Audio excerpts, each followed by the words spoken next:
Ito na mga pare ko ay nakabakbakan ni kabayan Jordan Clarkson ng mag-ama na si Bronny James at LeBron James, maging si Luka Doncic at ang bagong center ng LA Lakers. Kaya halina't panoorin ang highlights ng Lakers versus Utah Jazz at nagpasikat pa nga si Bronny James bago magtapos ang laban. Grabe yung Jordan Clarkson mga pare ko ay wala pa rin kupas. Si Jordan ang bumubuhat sa Utah Jazz kontra dito kay Luka at Lolo LeBron.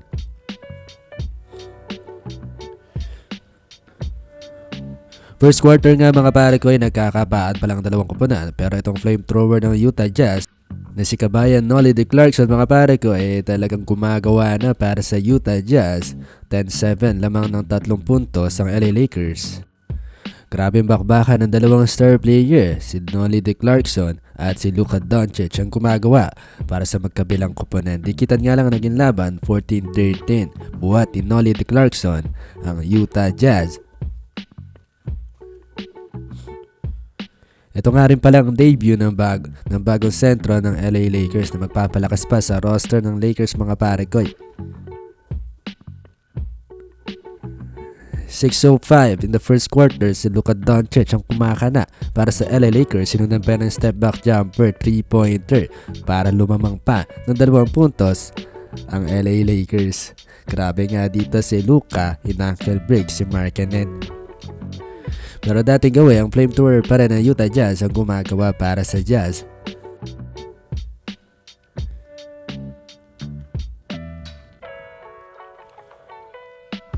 Another 3-pointer para sa Utah Jazz. 20 points na nga dito ang Jazz mula sa assist ni kabayan Jordan Clarkson. 35-37 second quarter, 7 minutes. Ang nalalabay sa oras, Luka Doncic na naman kumakana para sa LA Lakers, pero tinatapatan yan ni Jordan Clarkson at nakakuha nga ng foul dito. Yun nga lang na-mintes ni kabayan ang kanyang free throw, pero muling umatake si Jordan Clarkson. Grabing layup yun mula kay Clarkson, pero sinagot naman kaagad yan ng end-one basket ni Luka Doncic. Nakompleto nga ni Luka ang end-one, 41-45, lamang pa rin ng Utah Jazz sa pangunguna ni Jordan Clarkson. Sa ngayon nga, si Jordan Clarkson ang bumubuhat sa Utah. Star player na nga itong si Clarkson matapos mawala ang kanilang mga star players. Isang assist pa mula kay Clarkson para dagdagan pa ang kalamangan ng Utah Jazz, pero hindi pa rin talaga sumusuko si Luka Doncic. Muling inatake ni Clarkson si Luka. Nakakuha na naman ng foul, 59-69, 10 minutes, 39 seconds sa third quarter.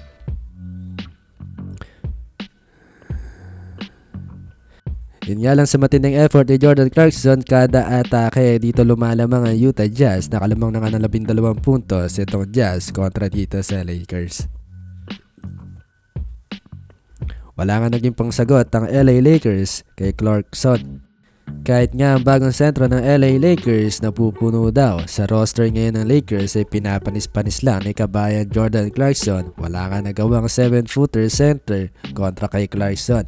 Kaya naman natambakan ng mga pare ko ng lagpas sa 20 points ang LA Lakers. Pero eto pa, Bronny James nagpakitang gilas sa dying minutes mga pare ko ng ball game. Dito na nga, ipinasok na ang apo ni Lolo LeBron na si Bronny James mga pare ko. Showtime kaagad si Bronny James, iyawan ng mga nanonood. Pagkapasok nga ni Bronny, bumitaw kaagad ng 3. Yun nga lang tungkap, pero sinundan pa yan ng isang layup. Dito naman nakakuha siya ng 2 free throw.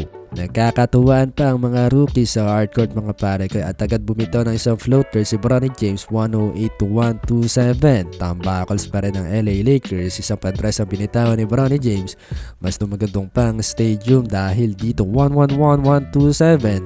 Hindi na talaga makakahabal ang LA Lakers at tatapusin na nga lang ni Bronny James ang ball game sa isang step back 3-pointer. Pasok man yan mga pare ko, hiyawan ng mga tao. Like mga video kung nagustuhan mo.